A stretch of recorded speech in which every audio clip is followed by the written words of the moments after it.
ಸ್ಪರ್ಧಾತ್ಮಕ ಪರೀಕ್ಷೆಗಳಲ್ಲಿ ಗೆಲುವು ಬೇಕಾ? ಹಾಗಾದ್ರೆ ಕೇಳಿ ರಾಕುಂಪಿ ಫೌಂಡೇಶನ್ ಮತ್ತು ರಾಯಣ್ಣ ಶಿಕ್ಷಣ ಸಂಸ್ಥೆಯ ಧನುಷ್ ಕೋಚಿಂಗ್ ಕ್ಲಾಸಸ್. ಇಲ್ಲಿ ನಿಮ್ಗೆ ಸ್ಪರ್ಧಾತ್ಮಕ ಪರೀಕ್ಷೆಗಳಾದ ಸೈನಿಕ, ಕಿತ್ತೂರು, ನವೋದಯ, ಆರ್ಎಂಎಸ್, ಮೊರಾರ್ಜಿ ವಿಶೇಷ ಹಾಗೂ ವ್ಯವಸ್ಥಿತ ತರಬೇತಿ ನೀಡಲಾಗುತ್ತದೆ. 3, 4, 5 ತರಗತಿಗೆ ಗಣಿತ, ಇಂಗ್ಲಿಷ್, ಐಕ್ಯೂ ಮತ್ತು ಜಿಕೆಗೆ ವ್ಯವಸ್ಥಿತ ತರಬೇತಿ ಕೊಡಲಾಗುತ್ತದೆ.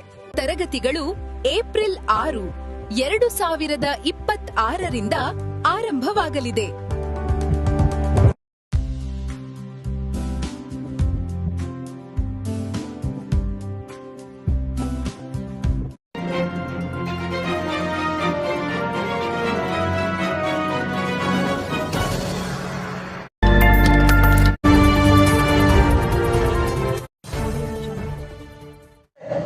ಜನಸಾಮಾನ್ಯರು, ಸಾಮಾನ್ಯ ನಾಗರಿಕರು ಆಮ್ ಆದ್ಮಿ ಪಕ್ಷಕ್ಕೆ ಬಂದಾಗ ಇಂಥವ್ರು ನಾವು ಮಟ್ಟ ಹಾಕಬಹುದು ಅಂತ ನಾನು ಹೇಳಕ್ ಬಯಸ್ತೀನಿ. ಸರ್ ಪರಿಚಯ ಹೇಳಿ ಸರ್. ಪರಿಚಯ ಇಲ್ಲಿ ಈ ಒಂದು ಪತ್ರಿಕಾಗೋಷ್ಠಿಗೆ ಆಗಮಿಸಿದಂತ ನಮ್ಮ ವಿಜಯಪುರ ಜಿಲ್ಲೆ ಪದಾಧಿಕಾರಿಗಳು, ಮೊಟ್ಟ ಮೊದಲಾಗಿ ಬಾಬಾ ಬಿಜಾಪುರ ಅವರು, ನಮ್ಮ ಬಬಲೇಶ್ವರ ಮತಕ್ಷೇತ್ರದ ಉಸ್ತುವಾರಿ ಹಾಗೂ ಜಿಲ್ಲಾ ಸಂಘಟನಾ ಕಾರ್ಯದರ್ಶಿಗಳು, ಅದೇ ರೀತಿಯಲ್ಲಿ ಚಿದಾನಂದ ಔಟಿ ನಾಗ್ಠಾಣ ಮತಕ್ಷೇತ್ರದ ಉಸ್ತುವಾರಿ, ಅದೇ ರೀತಿಯಲ್ಲಿ ರಮೇಶ್ ದೊಡ್ಮನಿ ಇವರು ಸಿಂಧಿ ಮತಕ್ಷೇತ್ರದ ಉಸ್ತುವಾರಿ ಹಾಗೂ ಅಧ್ಯಕ್ಷರು, ಅದೇ ರೀತಿಯಲ್ಲಿ ಅವಿನಾಶ್ ಐಹೊಳೆ ನಾಗ್ಠಾಣ ಮತಕ್ಷೇತ್ರದ ಉಸ್ತುವಾರಿ ಹಾಗೂ ಜಿಲ್ಲಾ ಸಂಘಟನಾ ಕಾರ್ಯದರ್ಶಿ, ಶಬ್ಬೀರ್ ಪಟೇಲ್ ಅವರು ಸಿಂಧಿ ಮತಕ್ಷೇತ್ರದ ಅಧ್ಯಕ್ಷರು, ಅದೇ ರೀತಿಯಲ್ಲಿ ಕಾಮನ ಗಂಗನಹಳ್ಳಿ ಅವರು ಜಿಲ್ಲಾ ಸಂಘಟನಾ ಕಾರ್ಯದರ್ಶಿ,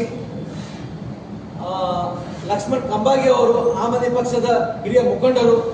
ಸೊ ಇಲ್ಲಿ ಕೂತಂತ ಎಲ್ಲರೂ ನಾಳೆ ಬರುವಂತ ಜಡ್ಪಿ ಹಾಗೂ ಟಿಪಿ ಎಲೆಕ್ಷನ್ಸ್ ನಲ್ಲಿ ಕಂಟೆಸ್ಟ್ ಮಾಡ್ತಿದ್ದಾರೆ. ನಾ ಹೇಳಿದ್ರೆ ಆಗಲೇ ಜಡ್ಪಿಲಿ ಆಲ್ಮೋಸ್ಟ್ ನಮಗೆ 15 ಕ್ಯಾಂಡಿಡೇಟ್ಸ್ ರೆಡಿ ಆಗಿದ್ದಾರೆ.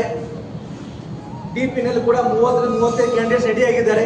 ಬಟ್ ಕ್ಯಾಟಗರಿ ಒಂದ್ ಸ್ವಲ್ಪ ಬರುವ ಸ್ವಲ್ಪ ಇದೆ ವೇಟಿಂಗ್ ನಲ್ಲಿ ಇದೆ. ಸೊ ಅದಕ್ಕೋಸ್ಕರ ಆಮೇಲೆ ಚೇಂಜ್ ಆಗುವಂತ ಒಂದು ಎಲ್ಲಾ ಸಾಧ್ಯತೆಗಳು ಕೂಡ ಇದಾವೆ. ಇನ್ನೊಂದು, ಇತ್ತೀಚೆಗೆ RDP ಡಿಪಾರ್ಟ್ಮೆಂಟ್ ಈ ಸಲ ಚುನಾವಣೆ EVM ಬದಲು ಬ್ಯಾಲೆಟ್ ಪೇಪರ್ಸ್ ಅನ್ನ ಯೂಸ್ ಮಾಡಿ ಎಲೆಕ್ಷನ್ ನಡೆಸ್ತಾ ಇದೆ ಅಂತ ಹೇಳಿದೆ. ಅದಕ್ಕೊಂದು ತಿದ್ದುಪಡಿ ಕೂಡ ತಂದಿದೆ. ಬೆಂಗಳೂರಿನಲ್ಲಿ ನಡೆಯುವಂತ GB ಎಲೆಕ್ಷನ್ಸ್ ಆಗಿರ್ಬೋದು, ಬರುವಂತ ಜಡ್ಪಿ TP ಎಲೆಕ್ಷನ್ಸ್ ಆಗಿರ್ಬೋದು, ಎಲ್ಲ ಇವರು EVM ಬಿಟ್ಟು ಬ್ಯಾಲೆಟ್ ಪೇಪರ್ಸ್ ಮೇಲೆ ಇವರು ಎಲೆಕ್ಷನ್ಸ್ ಮಾಡ್ತಿದ್ದಾರೆ.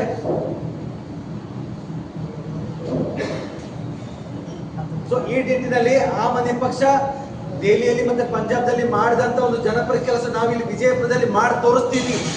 ಜನರು ನಮಗೊಂದು ಅವಕಾಶ ಕೊಡಬೇಕು. ಅವಕಾಶ ಕೊಟ್ಟು ನೋಡಿ, ವ್ಯತ್ಯಾಸ ನೀವೇ ನೋಡ್ತೀರಿ. ಮತ್ತೆ ಒಳ್ಳೆ ಅವೇ JCB ಪಕ್ಷಗಳು ಕೊಟ್ರೆ ಅವರು ರಕ್ತ ಹೀರುವಂತ ಕೆಲಸ ಮಾಡ್ತಾರೆ. ಅಭಿವೃದ್ಧಿ ಕೆಲಸ ಯಾವುದೂ ಮಾಡಂಗಿಲ್ಲ. ತಮ್ಮ ಸ್ವಾರ್ಥಕ್ಕೋಸ್ಕರ ಇವರು ಚುನಾವಣೆ ಮಾಡ್ತಾರೆ. ತಮ್ಮ ಸ್ವಾರ್ಥಕ್ಕೋಸ್ಕರ ಇವರು ಅಭಿವೃದ್ಧಿ ಕೆಲಸ ಮಾಡ್ತಾ ಇಲ್ಲ. ನಮ್ಮ ವಿಜಯಪುರ ಜಿಲ್ಲೆಯಲ್ಲಿ ಅಭಿವೃದ್ಧಿ ಕುಂಠಿತಗೊಂಡಿದೆ. ಅಭಿವೃದ್ಧಿ ಕೆಲಸನೇ ಆಗ್ತಾ ಇಲ್ಲ. ಎಲ್ಲಿ ನೋಡಿ ರೋಡ್ ಇಲ್ಲ, ಒಳಚರಂಡಿಗಳಿಲ್ಲ, ಹಳ್ಳಿಗಳಲ್ಲಿ ರೋಡ್ ಇಲ್ಲ, ಡ್ರೈನೇಜ್ ಸಿಸ್ಟಮ್ಸ್ ಇಲ್ಲ, ಸರ್ಕಾರ ಶಾಲೆಗಳು ಮುಗಿಸ್ತಾ ಇದ್ದಾವೆ. ಸೊ ಇಂಥ ಒಂದು ಪರಿಸ್ಥಿತಿ ಇದ್ದಾಗ ಹಳ್ಳಿ ಒಂದು ಗ್ರಾಮಸ್ಥರು ಯಾವ ರೀತಿ ಒಂದು ಬದುಕು ನಡೆಸ್ತಾ ಇದ್ದಾರೆ ಅನ್ನೋದು ನಾವು ಅರ್ಥ ಮಾಡ್ಕೊಳ್ಬೇಕಾಗಿದೆ. ಹೀಗಾಗಿ ಜಡ್ಪಿ ಮತ್ತೆ TP ಎಲೆಕ್ಷನ್ಸ್ ಸ್ಥಳೀಯ ಚುನಾವಣೆ, ಇದು ನಿಮ್ಮ ಕ್ಷೇತ್ರದಲ್ಲಿ ನಡೆಯುವಂತ ಸ್ಥಳೀಯ ಚುನಾವಣೆ ಇರೋದ್ರಿಂದ ನೀವು ಮುಂದೆ ಬನ್ನಿ, ನೀವು ಅಧಿಕಾರ ತಗೊಂಡು ಒಂದು ಚುನಾವಣೆ ಗೆದ್ದು ನಿಮ್ಮ ಗ್ರಾಮದಲ್ಲಿ ಆಗುವಂತ ಅಭಿವೃದ್ಧಿ ಕೆಲಸಗಳನ್ನ ಮಾಡಿ ತೋರಿಸಿ. ಅದು ನಾ ಆಮ್ ಆದ್ಮಿ ಪಕ್ಷ ಹೇಳ್ತಾ ಇರೋದು. ಅದಕ್ಕೆ ಆಮ್ ಆದ್ಮಿ ಪಕ್ಷ ಮುಕ್ತವಾಗಿ ಆಹ್ವಾನ ಕೊಡ್ತಾ ಇದೆ ವಿಜಯಪುರ ಜಿಲ್ಲೆ ಜನತೆಗೆ. ಭ್ರಷ್ಟಾಚಾರ ಮುಕ್ತ ರಾಜ್ಯ ಅಥವಾ ಭ್ರಷ್ಟಾಚಾರ ಮುಕ್ತ ವಿಜಯಪುರ ಮಾಡ್ಬೇಕಂತಂದ್ರೆ ಆಮ್ ಆದ್ಮಿ ಪಕ್ಷದಿಂದ ಮಾತ್ರ ಸಾಧ್ಯ. ಯಾವ ಪಕ್ಷದ್ದು ಸಾಧ್ಯ ಇಲ್ಲ. ಎಲ್ಲ ಭ್ರಷ್ಟಾಚಾರ ಮುಳುಗೋಗಿದೆ ಎಲ್ಲಾ ಪಕ್ಷಗಳು. ಈ JCB ಪಕ್ಷಗಳನ್ನ JCB ಮುಖಾಂತರ ಕಿತ್ತೋಗಿಬೇಕಾಗಿದೆ. ಕಸಬರಿ ಮುಖಾಂತರ ಆಮ್ ಆದ್ಮಿ ಪಕ್ಷದ ಚಿಹ್ನೆ ಕಸಬರಿ ಮುಖಾಂತರ ಸ್ವಚ್ಛ ಮಾಡುವಂತ ಒಂದು ಪ್ರಕ್ರಿಯೆ ನಡೀತಾ ಇದೆ. ಅದೇ ರೀತಿಯಲ್ಲಿ ವಿಜಯಪುರ ಜನರು ನಮ್ಮನ್ನ ಕೈ ಜೋಡಿಸ್ಬೇಕಂತೇಳಿ ನಾನು ಒಂದು ಮನವಿಯನ್ನ ಮಾಡ್ಕೊತೇನೆ. ಕಂಟೆಸ್ಟ್ ಮಾಡ್ತಾ ಇದೆ. ಅದೇ ರೀತಿಯಲ್ಲಿ ತಾಲೂಕ್ ಪಂಚಾಯತ್ 158 ಕ್ಷೇತ್ರದಲ್ಲೂ ಕ್ಯಾಂಡಿಡೇಟ್ ಅನ್ನ ಹಾಕುವಂತ ಎಲ್ಲಾ ಪ್ರಾಮಾಣಿಕವಾಗಿ ಕೆಲಸ ಮಾಡ್ತಾರೆ. ಚುನಾವಣೆ ಘೋಷಣೆ ಆಗೇ ಆಗುತ್ತೆ. ಯಾಕಂದ್ರೆ ಇನ್ನು ಟೈಮ್ ತಗೊಳ್ಳೋದಿಲ್ಲ ಸರ್ಕಾರ. ಯಾಕಂದ್ರೆ ಆಗುತ್ತೆ, ಆಗ್ಲೇಬೇಕು. ಯಾಕಂದ್ರೆ ನೋಡಿ, ಸುಮಾರು 5 ವರ್ಷ ಆಯ್ತು. ಇವಾಗ ಎಲೆಕ್ಷನ್ 2021ರಲ್ಲಿ ಆಗ್ಬೇಕಾಗಿತ್ತು, ಆಗಿಲ್ಲ. 5 ವರ್ಷ ಆಯ್ತು, ಆಗ್ಲೇಬೇಕು. ನಿಜ ಒಪ್ಕೋತೀವಿ. ಇವಾಗ ನೋಡಿ, ಇವಾಗ ಬೆಂಗಳೂರಿನಲ್ಲಿ CB ಎಲೆಕ್ಷನ್ಸ್ ಜೂನ್ ಒಳಗೆ ನಡೆಸಬೇಕು ಡೆಡ್ಲೈನ್ ಕೊಟ್ಟಿದೆ ಕೋರ್ಟ್. ಅದೇ ರೀತಿಯಲ್ಲಿ ಜೂನ್ ಒಳಗೆ ನಡೆಸಬೇಕು. ZPTP ಕೂಡ ಕೋರ್ಟ್ ಅವರು ಡೆಡ್ಲೈನ್ ಮುಂದೆ ದಿನಗಳಲ್ಲಿ ಕೊಡುತ್ತೆ. ಸರ್ಕಾರ ಟೈಮ್ ತಗೊಂಡಿದೆ, ಏನು ಡಿಲಿಮಿಟೇಷನ್ಗೋಸ್ಕರ ಮತ್ತೆ ರಿಸರ್ವೇಷನ್ ರೋಸ್ಟರ್ ಮಾಡೋಕ್ಕೋಸ್ಕರ ಟೈಮ್ ಕೊಡು ಅಂತ ಹೇಳಿದೆ. ಅದಕ್ಕೆ ಜೂನ್ವರೆಗೂ ಟೈಮ್ ಇದೆ. ಜೂನ್ವರೆಗೂ ಎಲೆಕ್ಷನ್ ಆಗಲಿ ಅಂದ್ರೆ ಆಮ್ ಆದ್ಮಿ ಪಕ್ಷ ವತಿಯಿಂದ ನಾವು ಉಗ್ರವಾಗಿ ರಾಜ್ಯಾದ್ಯಂತ ನಾವು ಹೋರಾಟ ಮಾಡ್ತೀವಿ ಅಂತೇಳಿ ನಾನು ಎಚ್ಚರಿಕೆಯನ್ನು ಕೊಡ್ತಾ ಇದ್ದೀನಿ. ಬಂದಿರಲ್ಲ, ಸೊ ಬಂದ್ಮೇಲೆ ಗೊತ್ತಾಗೋದು, ನಮ್ ಜೊತೆ ಇನ್ವಾಲ್ವ್ ಆದ್ಮೇಲೆ ಗೊತ್ತಾಗೋದು, ಹೌದಪ್ಪ ಇವ್ನ ಮೇಲೆ ಕೇಸ್ ಇದೆ, ಇವ್ನು ಭ್ರಷ್ಟ ಇದ್ದಾನೆ ಅಂತೇಳಿ ಬಂದ್ಮೇಲೆ ಗೊತ್ತಾಗೋದು. ಸೊ ಬರೋದಕ್ಕೆ ಮುಂಚೆ ನಾವೆಲ್ಲ ಎನ್ಕ್ವೈರಿ ಮಾಡಿರ್ತೀವಿ. ಇನ್ ಕೇಸ್ ನಮ್ಮ ಕಡೆ ಮಿಸ್ ಆದ್ರೂ ಕೂಡ ಮಾಧ್ಯಮ ಮಿತ್ರರು ಅಥವಾ ಜನಸಾಮಾನ್ಯರು ಯಾರಾದ್ರೂ ನಮಗೆ ಒಂದು ಪುರಾವೆ ಕೊಟ್ರೆ ಡೆಫಿನೆಟ್ ಆಗಿ ಅಂತ ಕ್ಯಾಂಡಿಡೇಟ್ಸ್ ನಾವು ಕಂಪ್ಲೀಟ್ ಆಗಿ ರಿಜೆಕ್ಟ್ ಮಾಡ್ತೀವಿ. ಸರ್ ಎಲೆಕ್ಷನ್ ಆ ಒಂದು ಕ್ಷೇತ್ರ ಖಾಲಿ ಇಡ್ತೀವಿ ಹೊರತಾಗಿ ಯಾವ್ದಾದ್ರು ಭ್ರಷ್ಟ ಅವನಿಗೆ ಕೊಡೋದಿಲ್ಲ. ಈಗ ಯುವಕರ ಪರ ಒಂದು ಆಸಕ್ತಿ ರಾಜಕಾರಣದಲ್ಲಿ ಜಾಸ್ತಿ ಇದೆ. ಆ ನಿಟ್ಟಿನಲ್ಲಿ ಯುವಕರಿಗೆ ಏನು ಪ್ರಾಧಾನ್ಯತೆ ಕೊಡ್ತೀರಿ ನಿಮ್ಮ ಪಕ್ಷದಲ್ಲಿ? ನಾನು ಯುವಕರಿಗೆ, ಬಿಜಾಪುರ ಜಿಲ್ಲೆ ಯುವಕರಿಗೆ ನಾನು ಒಳ್ಳೆಯ ಒಂದು ಸಂದೇಶ ಕೊಡ್ತಾ ಇದ್ದೀನಿ. ಯುವಕರಿಗೆ ಬೇರೆ ಪಕ್ಷದಲ್ಲಿ ಕೇವಲ ಬಳಸ್ಕೊತಿದ್ದಾರೆ, ಕೇವಲ ಜೈಕಾರ ಹಾಕೋಕೆ ಬಳಸ್ಕೊತಿದ್ದಾರೆ, ಜೈ ಶ್ರೀರಾಮ್ ಅನ್ನೋಕೆ ಬಳಸ್ಕೊತಿದ್ದಾರೆ. ಯುವಕರಿಗೆ ಯಾರು ಟಿಕೆಟ್ ಕೊಡ್ತಾ ಇಲ್ಲ ಆ ಪಕ್ಷದಲ್ಲಿ. ಆಮ್ ಆದ್ಮಿ ಪಕ್ಷಕ್ಕೆ ನಾನು ಆಹ್ವಾನ ಮಾಡ್ತಾ ಇದ್ದೀನಿ, ಎಲ್ಲ ವಿಜಯಪುರ ಜಿಲ್ಲೆ ಯುವಕರಿಗೆ, ಬನ್ನಿ ಯುವಕರು ರಾಜಕೀಯದಲ್ಲಿ ತೊಡಗಬೇಕು. ಎಲ್ಲಿವರೆಗೆ ರಾಜಕೀಯದಲ್ಲಿ ತೊಡಗುದಿಲ್ಲ ಈ ಭ್ರಷ್ಟ ಬಿಜೆಪಿ ಕಾಂಗ್ರೆಸ್ JDS ಗಳು ಇವರು ಭ್ರಷ್ಟಾಚಾರ ಮಾಡ್ಕೊತ ಹೋಗ್ತಾರೆ. ಇಂದಿನ ಯುವಕರು ಪ್ರಜ್ಞಾವಂತರು, ಜನಜೆಡ್ ಅಂತ ಏನ್ ಕರಿತೀನೋ ಜನಜೆಡ್, ನಾನು ಓಪನ್ ಆಗಿ ಆಹ್ವಾನ ಕೊಡ್ತಾ ಇದ್ದೀನಿ, ಬನ್ನಿ. ನಿಮಗಲ್ಲಿ ಯಾರು ಟಿಕೆಟ್ ಕೊಡೋದಿಲ್ಲ. ಬಿಜೆಪಿ ನನಗೆ ಮೊನ್ನೆ ಒಬ್ರು ನಮ್ಮ ಸ್ಟೂಡೆಂಟ್ ಒಬ್ರು ಬಿಜೆಪಿ ಇದ್ದಾರೆ. ಅವ್ನು ಹೇಳ್ದ, ಸರ್ ನಮಗೆ ಟಿಕೆಟ್ ಕೊಡ್ತಾ ಇಲ್ಲ ಸರ್, ನಾವು ಇಷ್ಟು ವರ್ಷದ ಪಕ್ಷದಲ್ಲಿ ಇದ್ದೀವಿ, ನಮಗೆ ಟಿಕೆಟ್ ಕೊಡ್ತಾ ಇಲ್ಲ ಅಂತ ಹೇಳಿ. ನಾನು ಓಪನ್ ಆಗಿ ಆಹ್ವಾನ ಮಾಡಿದ್ದೀನಿ, ಬನ್ನಿ ನಮ್ಮ ಆಮ್ ಪಕ್ಷಕ್ಕೆ ಜಾಯ್ನ್ ಆಗಿ, ನಿಮಗೆ ನಾವು ಟಿಕೆಟ್ ಕೊಡ್ತೀವಿ. ನಾವು ಯುವಕರಿಗೆ ಹೆಚ್ಚಿನ ಒತ್ತು ಕೊಡ್ತಾ ಇದ್ದೀನಿ.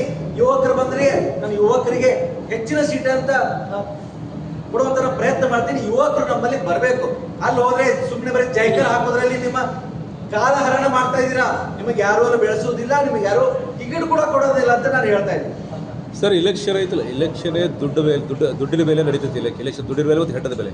ಬಟ್ ಜನರ ಐತಲ್ಲ ಮನಸ್ಸು ಯಾವ ರೀತಿ ಪರಿವರ್ತನೆ ಮಾಡಕ್ಕೆ ಪ್ರಯತ್ನ ಮಾಡ್ತಾರೆ ನೋಡಿ. ಇವಾಗ ಬಿಜೆಪಿ ಕಾಂಗ್ರೆಸ್ JDS ದುಡ್ಡಿನ ಮೇಲೆ ಚುನಾವಣೆ ನಡೆಸ್ತಿದೆ, ಹೌದಾ? ದುಡ್ಡಿನ ಮೇಲೆ ನಡೆಸ್ತಿದೆ. ನಾವು ದೆಹಲಿಯಲ್ಲಿ, ಪಂಜಾಬ್ದಲ್ಲಿ ವಿಧಾನಸಭಾ ಚುನಾವಣೆ ಆಗಿರ್ಬೋದು ಅಥವಾ ZPTP ಚುನಾವಣೆ ಆಗಿರ್ಬೋದು, ನಾವು ಹಣ ಬೆಂಬಲದಿಂದ ಬಂದಿಲ್ಲ. ನಾವು ಹಣ ಬೆಂಬಲದಿಂದ ಅಧಿಕಾರದಲ್ಲಿ ಬಂದಿಲ್ಲ, ನಾವು ಜನ ಬೆಂಬಲದಿಂದ ಅಧಿಕಾರಕ್ಕೆ ಬಂದಿದ್ದೀವಿ. ನಾವು ದುಡ್ಡು ಬೇಕು ಹೋಗ್ತೀನಿ, ಬಟ್ ದುಡ್ಡು ಇವರು ಒಳ್ಳೆ ಹರಿದಂಗ್ ಹಂಚ್ತಾರೆ. ನಮ್ಮ ಹತ್ರ ಅಷ್ಟು ದುಡ್ಡಿಲ್ಲ. ನೋಡಿ, ಯಾರ್ದೋ ದುಡ್ಡು ಎಲ್ಲಮ್ಮ ಜಾತ್ರೆ ಮಾಡ್ತಾರೆ ಬೇರೆ ಪಕ್ಷದಲ್ಲಿ, ಯಾರ್ದೋ ದುಡ್ಡು ಎಲ್ಲಮ್ಮ ಜಾತ್ರೆ. ನಮ್ಮಲ್ಲಿ ಯಾರ್ದೋ ದುಡ್ಡು ಎಲ್ಲಮ್ಮ ಜಾತ್ರೆ ಮಾಡಕ್ಕೆ ನಮ್ಮ ಹತ್ರ ದುಡ್ಡಿಲ್ಲ. ನಮ್ಮ ಹತ್ರ ಎಷ್ಟು ದುಡ್ಡು ಖರ್ಚು ಮಾಡಬೇಕು ಅಷ್ಟೇ ದುಡ್ಡು ಖರ್ಚು ಮಾಡ್ತೀವಿ. ಅದು ಜನ ಬೆಂಬಲದಿಂದ ನಾವು ಖರ್ಚು ಮಾಡ್ತೀವಿ. ಯಾಕೆ ನಮಗೆ ಕಾಂಟ್ರಿಬ್ಯೂಷನ್ ಕೊಡೋರು ಜನರು ಕಾಂಟ್ರಿಬ್ಯೂಷನ್ ಕೊಡ್ತಾರೆ, ದೇಣಿಗೆ ಕೊಡ್ತಾರೆ. ಅದೇ ದೇಣಿಗೆಯಿಂದ ನಾವು ಚುನಾವಣೆ ಮಾಡ್ತೀವಿ. ಇಲ್ಲ ನಮ್ದೇನೋ ಸಾಮರ್ಥ್ಯ ಇತ್ತು ನಮ್ಮ ಕಡೆ ಅಂದ್ರೆ ನಾವು ಇನ್ನೂ ಸ್ವಲ್ಪ ಹೆಚ್ಚಿನ ಖರ್ಚು ಮಾಡಿ ನಾವು ಚುನಾವಣೆ ಮಾಡ್ತೀವಿ ಹೊರತಾಗಿ ಬೇರೆ ಪಕ್ಷಗಳು ಮಾಡಿದಂಗೆ ನಾವು ಕುಕ್ಕರ್ ಹಂಚದೆ, ಸೀರೆ ಹಂಚದೆ, ದುಡ್ಡು ಹಂಚದೆ, ರಾತ್ರೋರಾತ್ರಿ ಆ ಕ್ಷೇತ್ರಕ್ಕೆ ಹೋಗಿ ದುಡ್ಡು ಹಂಚದೆ ಅಂತ ಕೆಲಸ ನಾವು ಮಾಡೋದಿಲ್ಲ. ಅಂತ ಕೆಲಸ ಮಾಡೋರು ನಾವು ನಮಗೆ ಸಿಕ್ಕರೆ ರೆಡ್ ಹಿಡಿತೀವಿ ಹೊರತಾಗಿ ಅಂತ ಕೆಲಸ ನಾವು ಭಾಗವಹಿಸಂಗಿಲ್ಲ. ಆಮ್ ಆದ್ಮಿ ಪಕ್ಷ ಕ್ಯಾಂಡಿಡೇಟ್ಸ್ ಯಾರಾದ್ರೂ ಆ ತರ ಒಂದು ಭ್ರಷ್ಟ ಒಂದು ರೀತಿಯಲ್ಲಿ ಏನಾದ್ರು ಚುನಾವಣೆ ನಡೆಸ್ತಾ ಇರೋ ಒಂದು ಗಮನಕ್ಕೆ ನಿಮಗೆ ಬಂದ್ರೆ ನಮ್ ಗಮನಕ್ಕೆ ತರಬಹುದು. ಅವ್ರ ಮೇಲೆ ನಾವು FIR ಕೂಡ ಮಾಡ್ತೀವಿ, ಕ್ಯಾಂಡಿಡೇಟ್ಸ್ ಕೂಡ ರಿಜೆಕ್ಟ್ ಮಾಡ್ತೀವಿ. ಸರ್, ಈಗ ಬಾಗಲಕೋಟೆಯಲ್ಲಿ ಉಪಚುನಾವಣೆ ನಡೀತಾ ಇದೆ, ನೀವು ಕ್ಯಾಂಡಿಡೇಟ್ ಆಗ್ತೀರಾ ಅಲ್ಲಿ? ಬಾಗಲಕೋಟೆ ಮತ್ತೆ ದಾವಣಗೆರೆ ಸೌತ್ ನಲ್ಲಿ ಚುನಾವಣೆ ಘೋಷಣೆ ಆಗಿದೆ. ಬರುವ 23ಕ್ಕೆ ಇದೆ ಚುನಾವಣೆ. 29 ತಾರೀಕಿಗೆ ಇರ್ಬೋದು, 9 ತಾರೀಕಿಗೆ ಇದೆ. ಆ ಚುನಾವಣೆಯಲ್ಲಿ ದಾವಣಗೆರೆ ಸೌತ್ ಅಲ್ಲಿ ಮತ್ತೆ ಬಾಗಲಕೋಟೆನಲ್ಲಿ ಆಮ್ ಆದ್ಮಿ ಪಾರ್ಟಿ ಕ್ಯಾಂಡಿಡೇಟ್ಸ್ ಹಾಕ್ತಾ ಇದೀವಿ. ಇನ್ನು ಯಾರು ಫೈನಲ್ ಆಗಿಲ್ಲ. ಇನ್ನೊಂದು 2-3 ದಿನಗಳಲ್ಲಿ ಕ್ಯಾಂಡಿಡೇಟ್ ಫೈನಲ್ ಆಗುತ್ತೆ. ಮತ್ತೆ ಕ್ಯಾಂಡಿಡೇಟ್ಸ್ ಹಾಕೋದಂದ್ರೆ ಫೈನಲ್ ಆಗಿದೆ.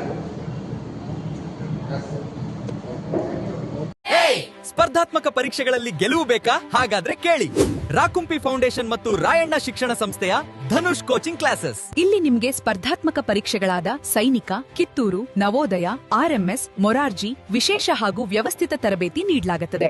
3, 4, 5 ತರಗತಿಗೆ ಗಣಿತ, ಇಂಗ್ಲಿಷ್, IQ ಮತ್ತು GKಗೆ ವ್ಯವಸ್ಥಿತ ತರಬೇತಿ ಕೊಡಲಾಗುತ್ತದೆ. ತರಗತಿಗಳು ಏಪ್ರಿಲ್ 6, 2026ರಿಂದ ಆರಂಭವಾಗಲಿದೆ.